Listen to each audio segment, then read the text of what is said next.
आप देख रहे हैं डार्क फाइल्स। तो चलिए बढ़ते हैं आज की इस कहानी की ओर। बस से उतरकर करीब आधा घंटा पैदल चलने के बाद मैं और मेरा भाई शुभम हम दोनों अपनी मौसी के घर पहुंचे। तो काफ़ी दिनों के बाद मौसी से मिलकर हमें काफ़ी खुशी हुई। असल में हम 5 सालों के बाद अपने मौसी के घर आए थे। मौसी का घर गांव के इलाके में होने के कारण मुझे बार बार यहां आने का मन करता है, मगर मेरे काम के चलते मैं यहां आ नहीं पाता हूं। खैर, मौसी के घर पहुंचकर जब मैंने अपनी निगाहें घड़ी में घुमाई तो वक्त हो रहा था शाम के 5 बजे का। ठंड का मौसम होने के कारण शाम के 5 बजे ही आसमान पर अंधेरा छाने लगा था। ऊपर से गांव का इलाका होने के कारण ठंड काफ़ी तेज लग रही थी, जिस कारण बाहर धीरे धीरे सन्नाटा छाने लगा था।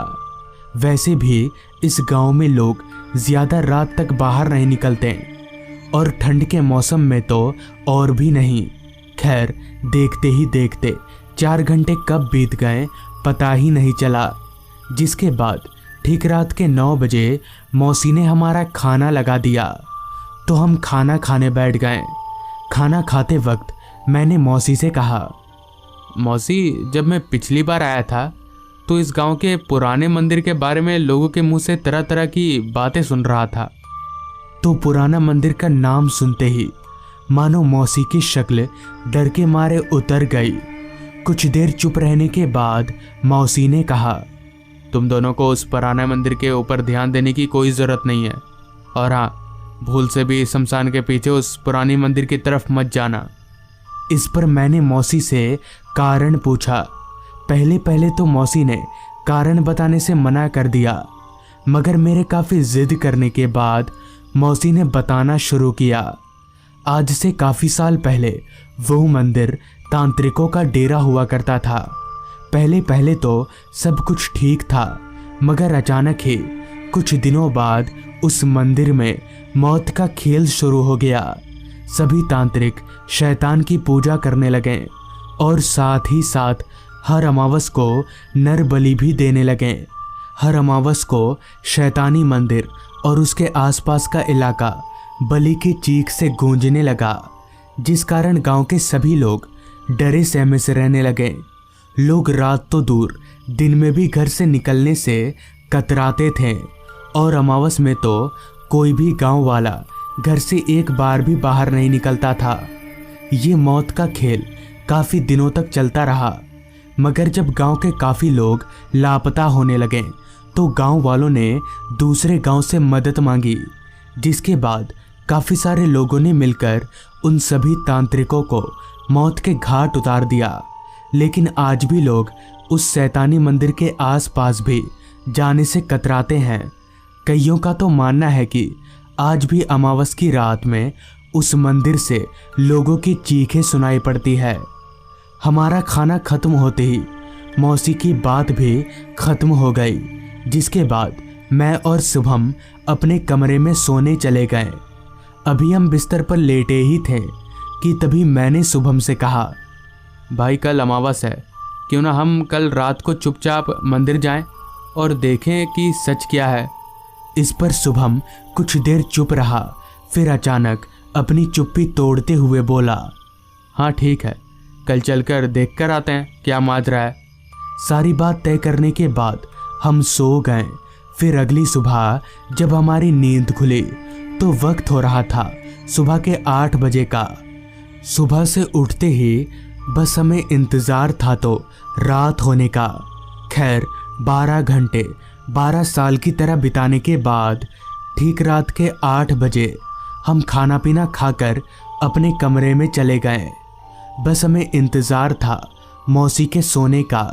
खैर, करीब और 2 घंटा इंतज़ार करने के बाद जब सभी लोग नींद के आगोश में आ गए तो मैं और शुभम हम दोनों उठे और टॉर्च लेकर धीरे धीरे घर से बाहर निकलने लगे। तो बाहर निकलते ही अंधेरे ने हमें चारों तरफ से घेर लिया। साथ ही साथ ठंड इतनी थी कि घर के बाहर एक कदम निकालते ही ठंड के मारे हम कांपने लगे। खैर, फिर भी हम ठंड से मुकाबला करने के लिए स्वेटर जैकेट पहनकर आए थे। उस समय रात के 10 बजना यानी काफ़ी रात, जिस कारण गांव पूरी तरह से सुनसान और सन्नाटे में डूब चुका था। दूर दूर तक हमें हमारे अलावा इंसान तो दूर जानवर तलक भी दिखाई नहीं पड़ रहा था। मानो इंसान तो दूर परिंदे भी अमावस से काफ़ी डर रहे हों। खैर, हमें वहाँ और समय जाया ना करके हम उस शैतानी मंदिर की तरफ आगे बढ़ने लगे।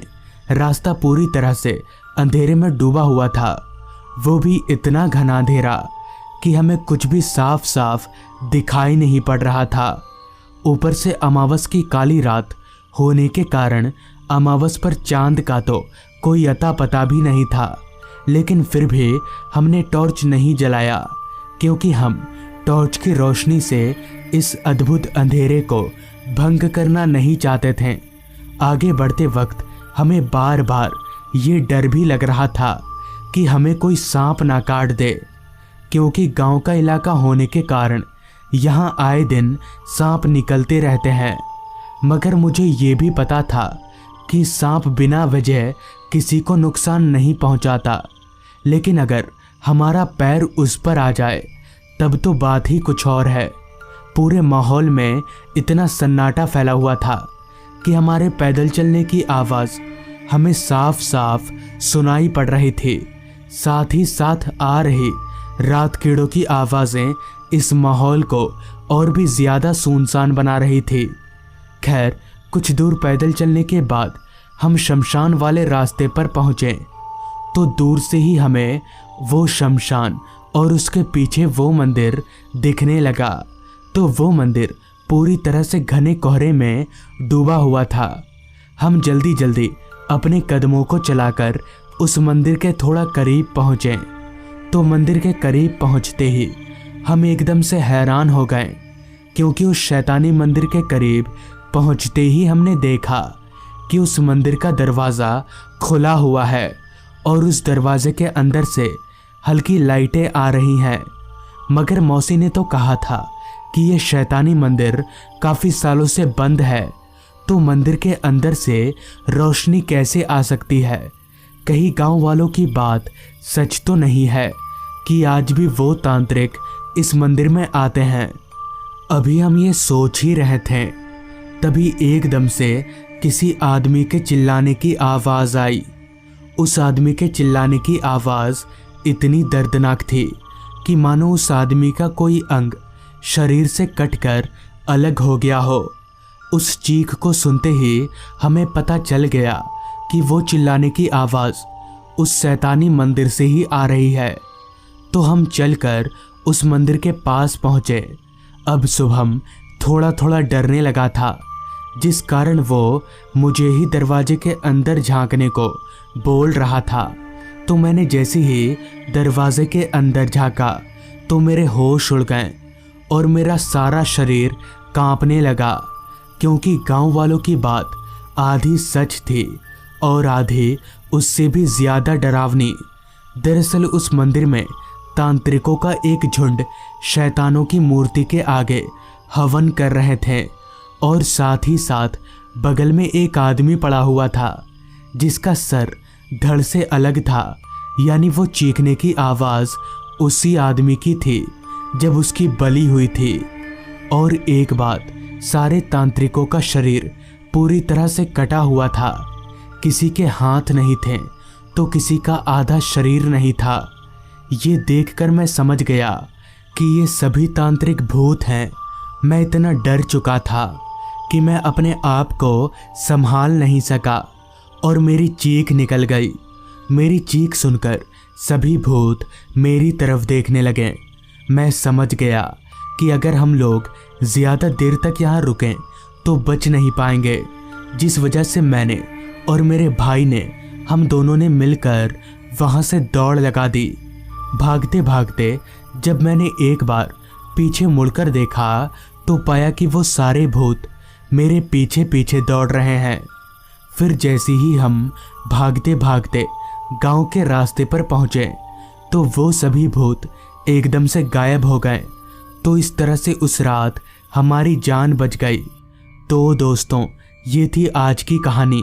अगर आपको ये कहानी पसंद आई हो तो चैनल को ज़रूर सब्सक्राइब कर लें। तो मैं आपका दोस्त आर्यन जल्द ही मिलूंगा आपसे ऐसी ही एक कहानी के साथ। राहुल के घर में रहते हुए मुझे यहीं कोई 1-2 दिन ही बीते होंगे। राहुल अपने घर में अकेला रहता था। उसका इस दुनिया में कोई नहीं था। राहुल का घर एक ऐसी जगह पर था जहां शायद ही कोई रहना पसंद करेगा, क्योंकि उसके घर के आसपास दूसरा कोई घर नहीं था। अगर कुछ था तो सिर्फ घना जंगल। मुझे समझ नहीं आ रहा था कि आखिर राहुल ने ऐसी जगह पर घर लिया ही क्यों, जहां आधे दिन बिजली ही नहीं रहती। एक रात जब मैं और राहुल एक कमरे में बैठकर टीवी देख रहे थे, तभी मैंने राहुल से पूछा, यार तू इस घर को बेचकर कोई अच्छी जगह पर फ्लैट क्यों नहीं ले लेता? इस पर राहुल मुस्कुराते हुए बोला, ये हमारा खानदानी घर है। मेरे दादा परदादा, यहाँ तक कि मेरे मम्मी पापा भी इसी घर में मरे हैं। पता नहीं क्यों इस घर को छोड़ने का मन नहीं करता। राहुल की ये बात सुनकर मैंने भी और कुछ नहीं बोला। टीवी देखते देखते रात के 9 बज गए, जिसके साथ ही हमारे पेट की भूख ने जागना शुरू कर दिया।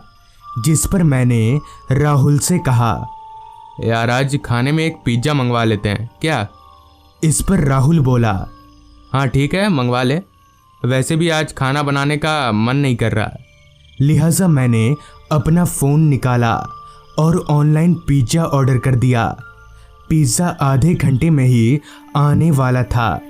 पिज़्ज़ा ऑर्डर देने के साथ ही साथ मेरे दिमाग में एक ख्याल आया, क्यों ना अभी जो डिलीवरी बॉय पिज़्ज़ा लेकर आएगा उसे थोड़ा डराया जाए।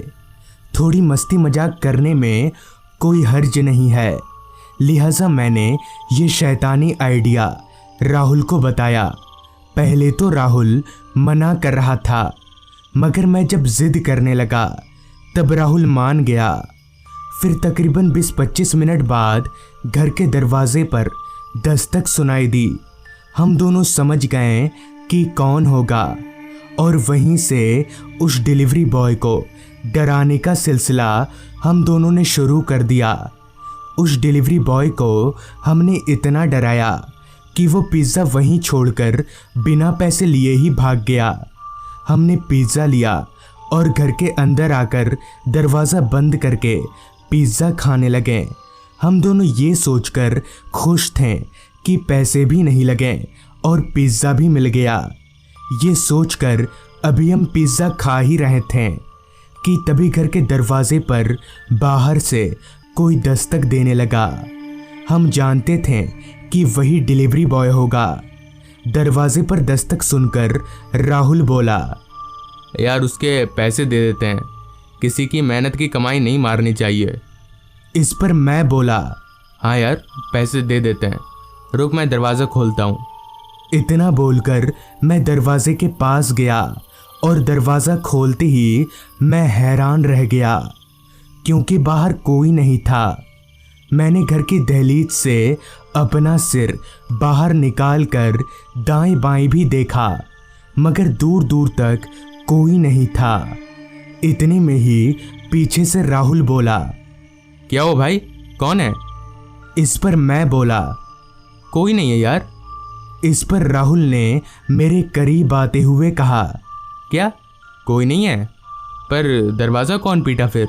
इतना बोलकर मैं और राहुल घर से बाहर निकलकर चारों तरफ देखने लगे, मगर सच में वहाँ कोई नहीं था। थोड़ी देर ढूंढने के बाद भी जब कोई नहीं मिला तो मैं और राहुल वापस अंदर आ गए और दरवाज़ा बंद करके पिज़्ज़ा खाने लगे। पिज़्ज़ा ख़त्म करके हाथ मुंह धोने के बाद हम दोनों एक ही कमरे में जाकर पसर गए। कुछ देर तक हम दोनों फ़ोन पर टाइम पास करते रहे, मगर फ़ोन चलाते चलाते कब मेरी आंख लग गई पता ही नहीं चला। पता नहीं कितनी देर बाद, मगर जब मेरी आंख खुली तो घर के दरवाजे पर कोई दस्तक दे रहा था। मैंने आंख मीचते हुए पलटकर राहुल की ओर देखा तो मैं देखता ही रह गया, क्योंकि राहुल अपनी जगह पर सोया नहीं बल्कि बैठा हुआ था और जोर जोर से कांप रहा था। मैं हड़बड़ाकर उठ गया और राहुल के कंधे पर हाथ रखते हुए बोला, क्या हुआ राहुल, कांप क्यों रहा है तू? इस पर राहुल ने कुछ बोले बिना ही घर के दरवाजे की ओर इशारा किया। दरवाजे पर लगातार दस्तक होए जा रही थी। इस पर मैंने राहुल से कहा, क्या हुआ, डर क्यों रहा है तू? रुक, मैं दरवाज़ा खोलता हूँ। ये बोलकर अभी मैं दरवाज़ा खोलने के लिए पलंग पर से उठ ही रहा था, तभी राहुल ने एक झटके से मेरा हाथ पकड़कर खींच लिया और बोला, अभी तू पागल है क्या? वो लौट आया है, हम दोनों को मार देगा वो। इस पर मैंने राहुल से पूछा, कौन आ गया है? वो पिज़्ज़ा बॉय। वो क्यों मारेगा हमें? अबे मैं उसके पैसे दे देता हूँ, कुछ नहीं होगा, तू बैठ। इतना बोलकर मैं दरवाजे की ओर बढ़ने लगा।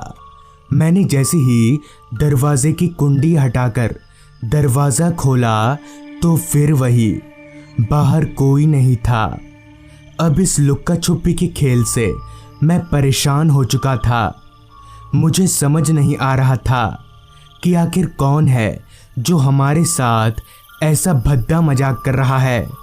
मैंने गुस्से में गाली बकते हुए दरवाज़ा बंद किया और राहुल के पास आकर पलंग पर बैठते हुए बोला, तू बेकार में ही डर रहा था। अरे कोई शैतानी कर रहा है हमारे साथ, और कुछ नहीं, चल सो जा। इतना बोलकर मैं वापस अपनी जगह पर जाकर पसर गया, मगर राहुल वो अभी भी बहुत डरा हुआ था। लेकिन राहुल ऐसे क्यों डर रहा था? खैर, मुझे बहुत तेज नींद आ रही थी, इसलिए मैंने उतना ध्यान ना देते हुए आंख बंद करके सोने की कोशिश करने लगा। अभी मैं आंख बंद करके सोने की कोशिश कर ही रहा था कि तभी फिर से दरवाजे पर दस्तक होने लगी। इस बार मैं खिसियाते हुए पलंग पर से उठा। तभी राहुल डरते डरते बोला, सुन, इस बार पहले दरवाज़ा मत खोल, दरवाजे के बगल में खिड़की है, उससे झांक कर देख ले। मैंने भी सोचा यही ठीक होगा, पता चल जाएगा आखिर ये बदमाशी कौन कर रहा है। लिहाजा मैं चलकर दरवाजे के बगल में बनी खिड़की के पास गया। खिड़की पहले से ही खुली हुई थी। मैंने जैसे ही उस खिड़की से बाहर दरवाजे की ओर देखा तो मेरे होश उड़ गए। मेरे पैरों के नीचे जमीन है या नहीं मुझे पता नहीं चल रहा था, क्योंकि दरवाजे पर पिज़्ज़ा बॉय के कपड़ों में एक आदमी खड़ा था। उसकी शक्ल इतनी डरावनी थी जो शायद मैं सपने में भी नहीं सोच सकता। ये तो पक्का था कि ये डरावनी शक्ल वाला आदमी वो पिज़्ज़ा बॉय नहीं है जो हमें पिज़्ज़ा देने आया था। तो फिर कौन है ये आदमी? डर के मारे मेरा पूरा शरीर थर थर कांप रहा था। इतने में ही पीछे से राहुल आया। खिड़की से बाहर उसने भी वही देखा जो मैंने देखा था।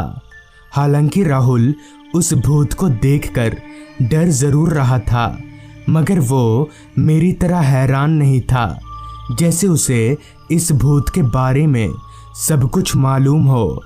फिर राहुल मुझे वहाँ से पलंग के पास लेकर आया और चुप रहने का इशारा किया, जिसके कुछ देर बाद ही जब दरवाजे पर दस्तक बंद हो गई तब राहुल ने बताना शुरू किया।